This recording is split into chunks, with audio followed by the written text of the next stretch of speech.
Welcome to the Leading Conversations podcast, sponsored by the Excel Leadership Network. On each episode, J.D. Pairing will have conversations with church planting pastors and leaders from around the country.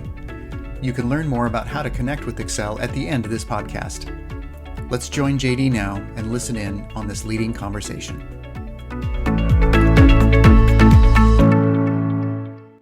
Well, welcome to another Leading Conversation with Excel Leadership Network. And today we have the great Mike Skor with us from Arizona. Mike, thank you for taking the time to be on our podcast. Thanks, JD. It's great to be here. I'm looking forward to our time together. Yeah, and where in Arizona exactly are you at the moment? I'm in Queen Creek, which is one of the suburbs of Phoenix, so kind of southeast Phoenix, east of Gilbert, south of Mesa, if people kind of know where that is. Now, isn't that like on the eastern edge? Yeah, it's kind of the growth eastern edge. Almost to New Mexico. Not quite, but yeah. And the temperature today, is it It is hot? Wonderful today. It last week was pretty warm, but today, right now, it's like almost 60. It's just perfect. So all the windows in the house are open, and I actually thought about sitting out on the patio for our conversation, but yeah. Well, good for you. We're a little bit jealous. So, hey, tell us about your upbringing, what it was like growing up, how you came to Christ, all of that. Yeah, as I think with so many people, there's so much to the story, but I grew up in a Christian home. Both my parents were believers. They met at a Christian college in Minnesota. And out of that, I was born in Minnesota, went to a church there, and at a very young age, was actually at a Sunday school kind of puppet ministry thing. I accepted Jesus. My mom insists that she led me to the Lord a year or two before that, but I don't remember it, so she doesn't get credit for it. But in fact, I still have letters on the shelf right above my head right now from the pastor telling my parents about my decision to come to know Jesus. And that just started me on a journey where I had so many people pour into my life. My grandmother, I spent a lot of my Friday nights with my grandmother because of my parents' work schedule. And she was a discipler and teacher extraordinaire. So she taught me to memorize scripture and things at an early age. I felt a call to ministry at a very early age through a series of things, and it was affirmed and confirmed multiple times. Of course, I think like with so many who kind of grew up in the church in the 80s, for me, at least in my part of the world, youth camp was vital. And so youth camps were key kinds of transitional moments and decision moments and affirming moments for me, where I learned what it looked like to pray and learned, what it looked like to share my faith in some surrender moments. I'm still stuck on the puppet ministry. That was the time period back in the 70s, It's amazing what God uses. Yeah. And on this podcast, we've had a number of people who just come up with just the backyard Bible clubs, puppet ministry, ventriloquist ministry. So anyway, you grew up. Talk a little bit about the camp experiences that you had. Yeah, so we went to this beautiful camp in the Rocky Mountains, just outside of Yellowstone National Park. So you couldn't get a much prettier spot. And it wasn't a huge camp. There's just a few hundred kids, and led by pastors kind of in the network that we are in. And there were just some unbelievable surrender moments for me.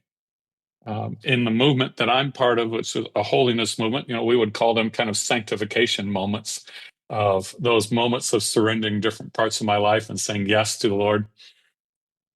And those were some key altar moments, and then being able to pray for friends and seeing the Lord answer those prayers. That's really where I got my first heart for lost people, I think, is inviting friends to join me at camp and praying for them and watching God answer those prayers as they surrendered their life to Jesus, and then seeing their life and their family's life, because many were unchurched, and their family's life changed. So those were really key formative moments for ministry later on, and really began to break my heart for people who need Jesus.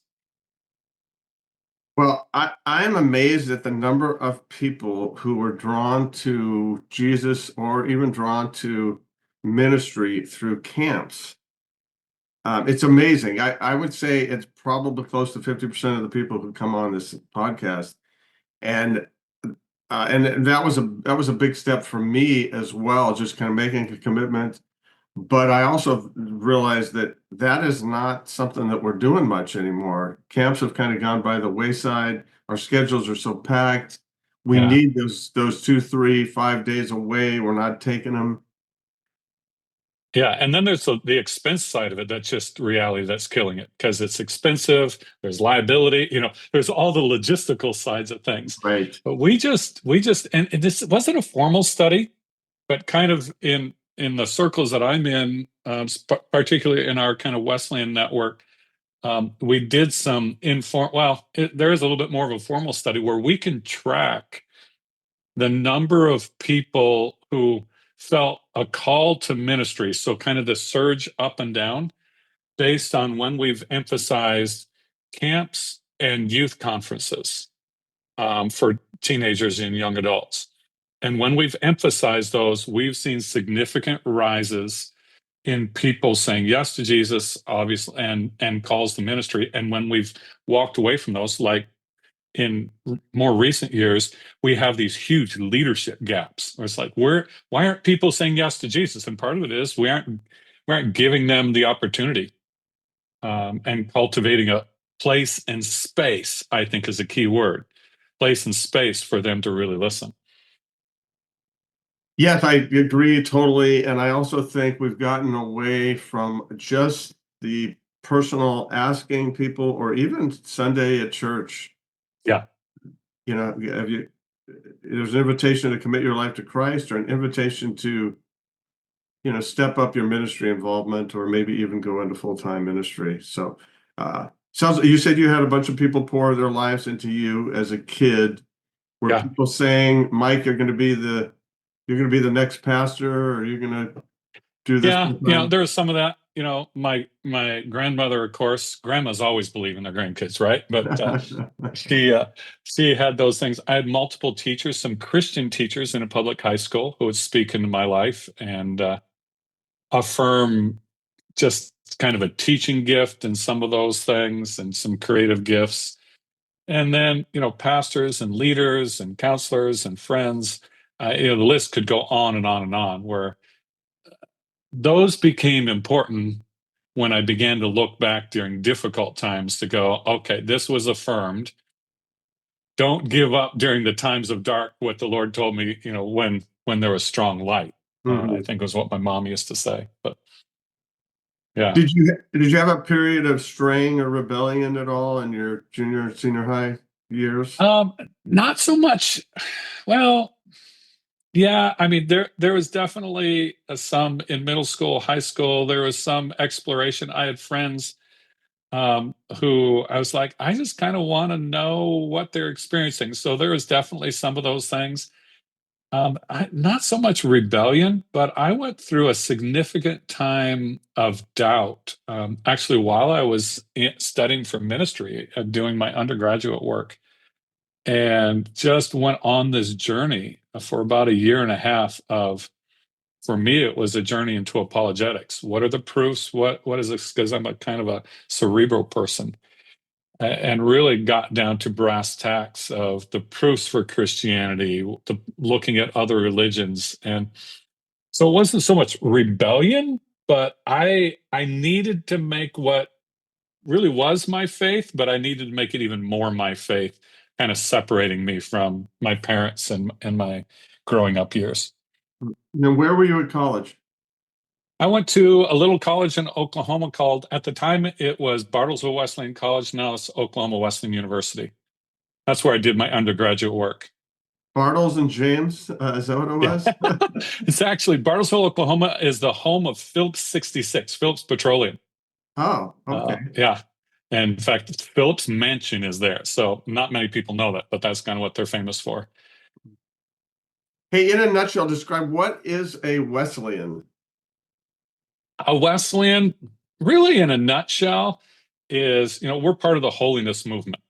So, and the holiness movement really is saying, yes, we're forgiven of sin, but God, when we begin a relationship with Him, we believe that He continues to transform us and helps us to become holy. It has its roots back in, of course, John Wesley, and strong on discipleship, strong on working in our communities, and strong on reaching lost people. Okay, good. Yeah. So you're at college in Oklahoma. Then what happened? Yeah. Well, I thought I was going on to seminary, but the Lord took me on a right turn and said, "I don't want you to go to seminary yet," which was very disappointing to me because, again, I'm cerebral. I kind of like school. And took me to a little church in southwestern Kansas, as flat as can be. The land is out there. You can actually see the curvature of the earth. But worked for a single just out of college, worked for a guy there who's just a consummate shepherd.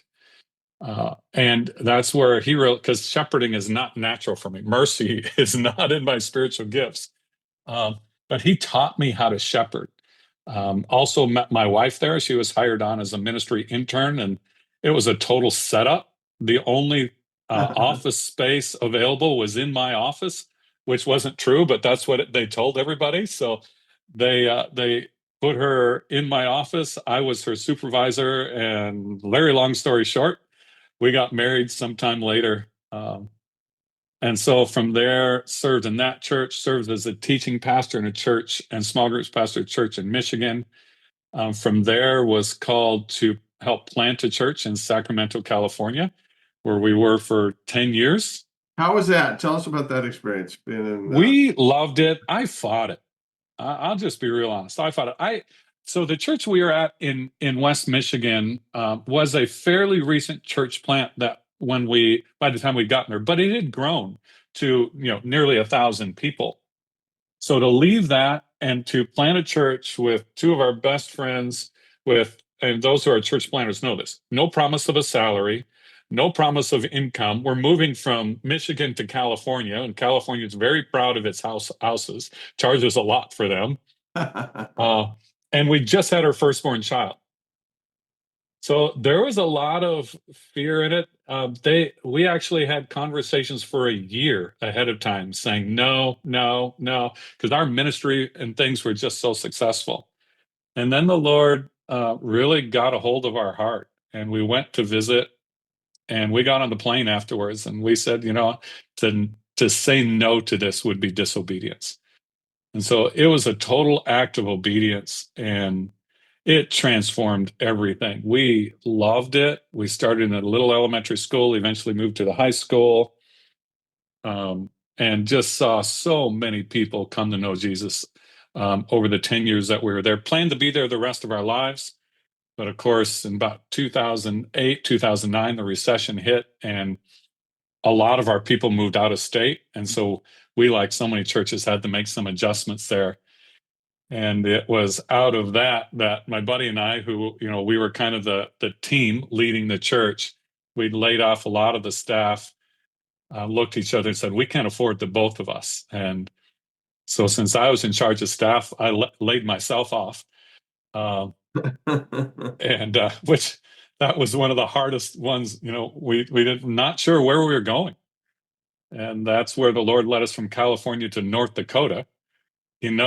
To go from California to North Dakota, that's either God or you aren't smart, one of the two. And we moved to the oil fields of North Dakota, where we were for 12 years, and saw a fantastic church there in the middle of an oil boom grow from, a few hundred to well over 1,000, and just hundreds and hundreds of people who had never experienced Jesus and not familiar with the church, many of them meet Jesus during that time. So it was a real formative time. during that time in North Dakota, then because I had a heart for church planting, we planted several churches out of that during that time as well. Okay, how was North Dakota just as a place to live? You know, it the weather is awful. There's just no way to get around it. During the winter, there are long periods where it is cold, and I mean like -40 cold. It's actually, when you look at some of the, the latitude, longitude, it's further north than even parts of Alaska and parts of Canada. So it was almost into Canada, almost into Montana. So it's awful. The summer was beautiful. The people are incredible. And that's where we loved it. We loved the city we were in. We moved to the city in the middle of an oil boom. It was about 10,000 within the space of a year and a half. It was over 40,000, so it just exploded Oh my goodness. during that time, and just walked alongside of so many people. And when you see lives change, and we're able to walk in and out of story after story after story after story, I wouldn't trade that for the world. I'd live anywhere in the world. For that period of time. So we thoroughly enjoyed it. And now, now we're in Arizona. If we're honest, we don't miss the weather. But we do miss the people. We miss the people tremendously. Well, how do you get to Queen Creek from North Dakota? So this was another act of obedience. I was lead pastor, and I got basically a phone call that our network leader in our movement, it's called the superintendent of what's the Pacific Southwest, which is California, Arizona, Nevada, and Hawaii, 60 to 70 churches, was retiring. And they were looking for a new network leader. I had no interest in it whatsoever. But again, it was an act of obedience for us we just feel like we were prepared for this. This is where God wants us for a time, and to come alongside of other churches to remind them that lost people matter, and to help churches come together and plant churches. And so we've given our lives to this and moved down here and stepped into this role. What was the critical, maybe last straw that said, yeah, we need to do this. We need to move into this type of ministry. What was that? I think the Lord prepared us for it. For about a year beforehand, we felt something stirring in us, not necessarily to move. We thought it was stirring something for the next season in our church. So there's this season, this sense of preparation that a few of our close friends were kind of sensing for us too. So that was the beginning of it. And then we have a few people that we ask who we expect to speak into our lives, and they began to speak into our lives saying, I think there may be something for this next 5, 10, 15 years for you. You need to listen. So we just started listening, and then when the call came, it was from a couple of people who we respect greatly and highly, who we said, we just need to listen. And as we looked back, we could see the path that the Lord had taken us on just equipped us. So now we're working with, anywhere from house churches to mega churches, and we've been involved in the leadership on both ends of the spectrum and can help and come alongside and encourage people on all parts of the spectrum. So it's just, we were prepared for it, I think. And now your title is what's your title? It's one of these titles I even hesitate to say because it's kind of a mouthful. It's District Superintendent of the Pacific Southwest District of the Wesleyan Church. I like to say, like a friend of mine says, I'm the chief towel carrier for as many leaders who lead local churches in our region as possible. I just like to encourage and help and cheer on and coach pastors in churches. Okay, great. So you're there in Queen Creek. It's been a couple of years now? Year and a half. Year and a half. And 60 to 70 churches. Yep. Has that shift been for you? It has been much more dramatic and challenging than I expected it to be. I'm a local church pastor at heart, still am. and we love and we miss the local church, which allows us to lean into and come alongside of pastors. So not having that, not having even for me a staff outside my door. I walk outside the door of my office and it's a cat and my wife. And so I miss that even as an introvert. There's that. There's a lot of travel involved, which we love, but just in the local church, there are some rhythms, and just practically speaking, there's not a lot of rhythm to this. And then coming alongside of and helping pastors, we absolutely love, but working with pastors is also a little bit like another level of herding cats. Because we as pastors, I'll put myself in the same category, we're leaders. And as leaders, we're pretty sure we're right 90% of the time. So coming alongside of pastors and coaching and helping and challenging and kicking in the tail here and there, it's a whole different kind of rhythm that's been hard to get used to. Do you have a home church? We do. We aren't there a lot. So we have a church in Scottsdale, so here in the Phoenix area, led by a wonderful couple that we go to.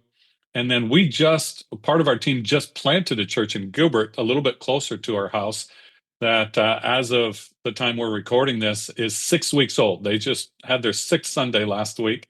And so that probably is a little bit closer to home, and we'll be able to be involved in some small groups and things. But truth be told, because we're coaching and working in churches, we're probably only there once every 6 to 8 weeks. And that's challenging.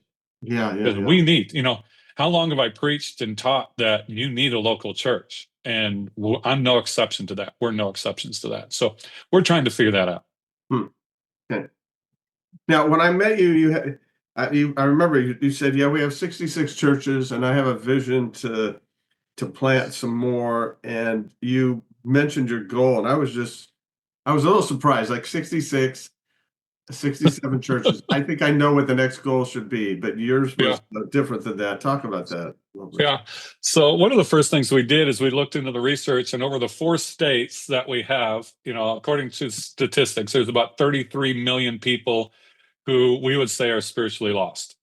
So it's like, we know we need more locations and we want to do our part. So 66, I had a number 2. And it probably would be very similar to your number. And I'm like, okay, I think that's our next goal.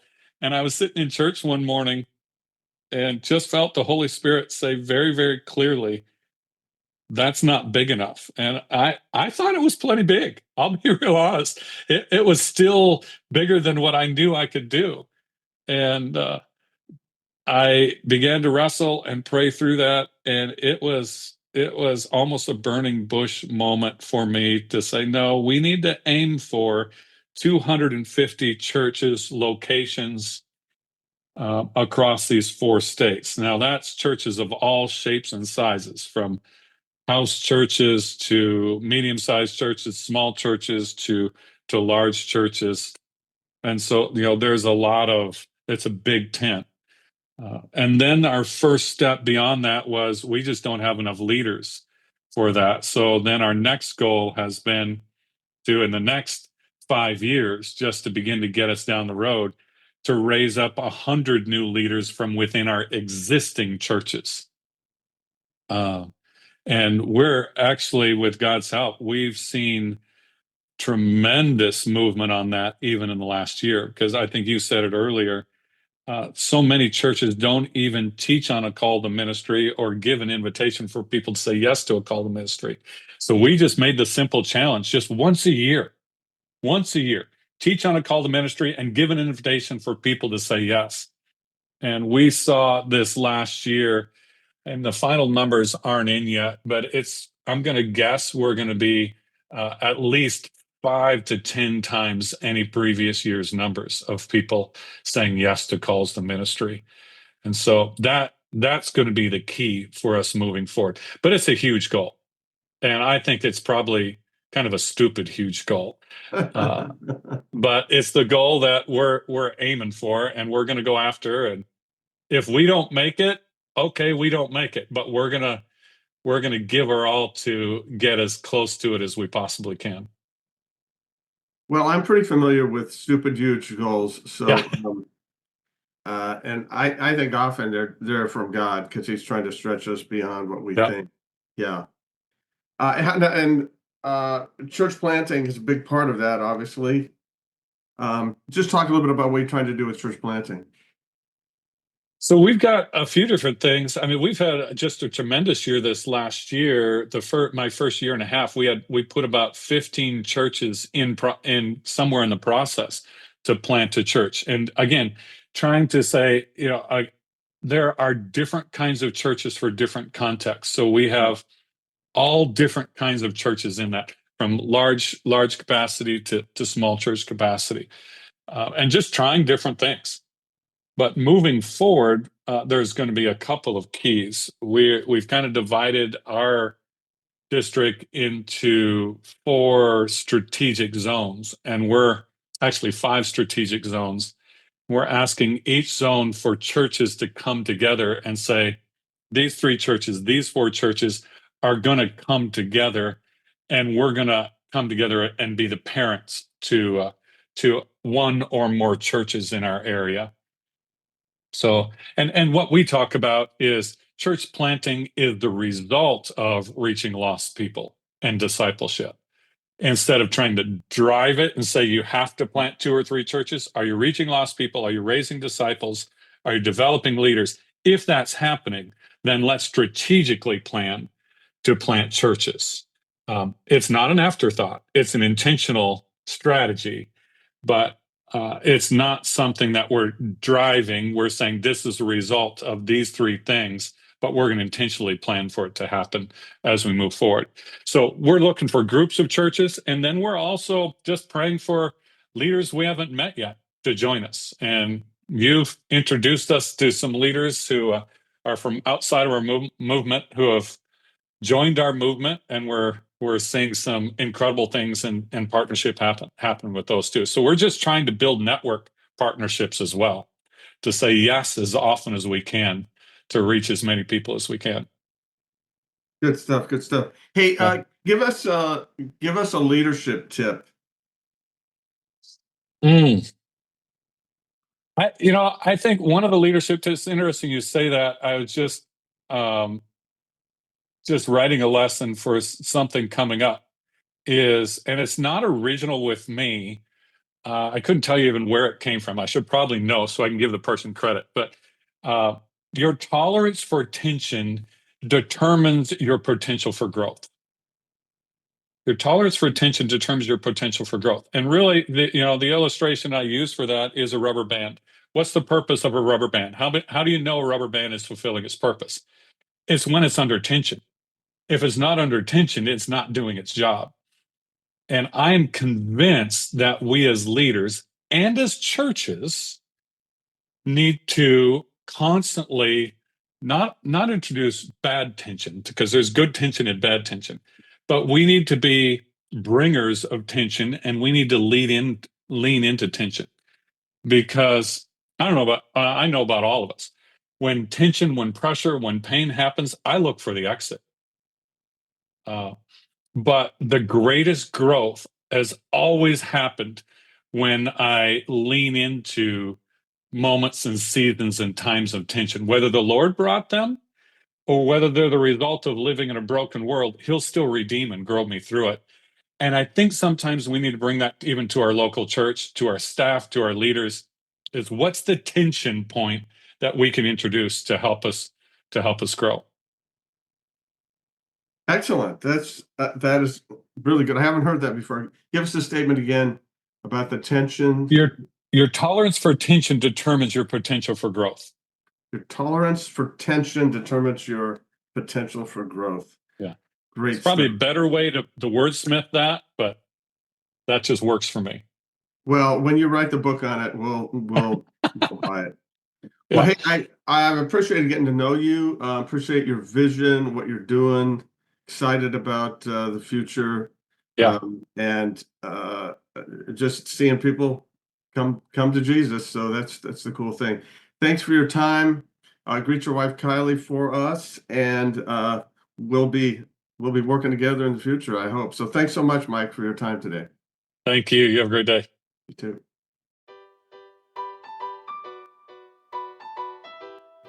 Christian Community Credit Union is America's leader in biblical banking solutions. As a trusted ministry partner of Excel Leadership Network, they are dedicated to serving ministries in all life stages of growth. Whether you're planting a new church or expanding, Christian Community Credit Union will come alongside your ministry to help you grow so you can serve more. They offer low-rate ministry loans as well as products to maximize your ministry's money, including high-interest checking, savings, and CDs. Take the next step and learn more at mycccu.com/excel. That's mycccu.com/excel. Membership eligibility is required. Thanks for joining the Leading Conversations podcast. We hope that you found it both helpful and encouraging. At Excel Leadership Network, our focus is on the church planter rather than the church. If you'd like to find out more about us, visit our webpage at excelnetwork.org. Don't forget to subscribe to this podcast so you don't miss any future episodes. See you next time with another Leading Conversation.